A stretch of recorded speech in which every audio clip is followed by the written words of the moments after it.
Assalamualaikum warahmatullahi wabarakatuh. Perkenalkan, nama saya Inayatul Laili, NPM 721213373. Saya dari kelas Manajemen SDM 2021D. Di sini saya akan menyampaikan hasil resum saya yang berjudul Perencanaan SDM. Perencanaan SDM adalah sebuah proses analisis dan penetapan kebutuhan tenaga kerja untuk setiap jenis dan level pekerjaan agar tersedia secara tepat, baik jangka pendek maupun jangka panjang. Adapun tujuan dari perencanaan sumber daya manusia yaitu yang pertama, mempertemukan ketersediaan tenaga kerja dengan kebutuhan pegawai pada suatu organisasi atau perusahaan baik secara kualitas maupun kuantitas untuk suatu periode waktu tertentu dalam upaya menghindari krisis kebutuhan tenaga kerja yang diperlukan. Ada juga manfaat perencanaan sumber daya manusia, yaitu membantu proses penempatan pegawai menjadi lebih tepat pada kemampuan sehingga perusahaan dapat menjalankan kemampuannya dengan baik untuk mencapai tujuan bersama. Adapun langkah-langkah dari perencanaan sumber daya manusia, yaitu yang pertama menentukan tujuan, yang kedua menentukan kualifikasi dan kompetensi, yang ketiga menentukan perakiraan atau forecasting, yang keempat yaitu sumber pasokan tenaga kerja, yang kelima waktu rekrutmen, yang keenam latihan atau training, yang ketujuh perkiraan pendanaan, yang kedelapan evaluasi.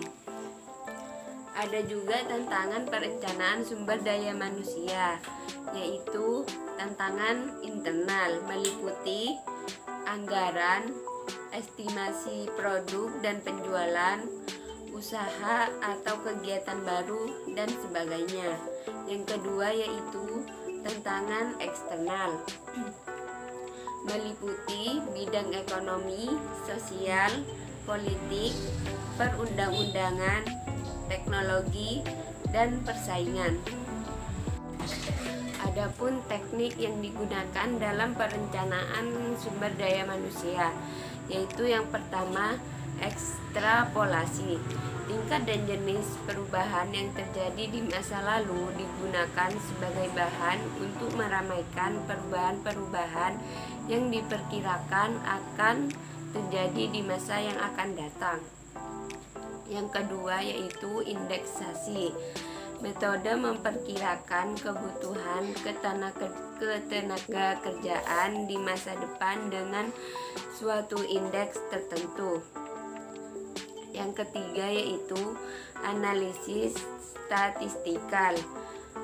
Metode analisis ini dengan memperhitungkan perubahan yang mungkin terjadi sebagai penyebab bergesernya tuntutan terhadap kebutuhan akan sumber daya manusia. Yang keempat yaitu analisis anggaran. Apabila rencana alokasi anggaran telah didasarkan pada berbagai teknik peramaian seperti ekstrapolasi, indeksasi, dan lain-lainnya. Yang kelima yaitu analisis kegiatan baru, yaitu memperhitungkan kebutuhan sumber daya manusia dengan memperhitungkan perkiraan organisasi dengan situasi yang dihadapi oleh perusahaan-perusahaan lain yang sudah berpengalaman dalam menyelenggarakan kegiatan sejenis. Yang keenam yaitu rancangan berbasis komputer.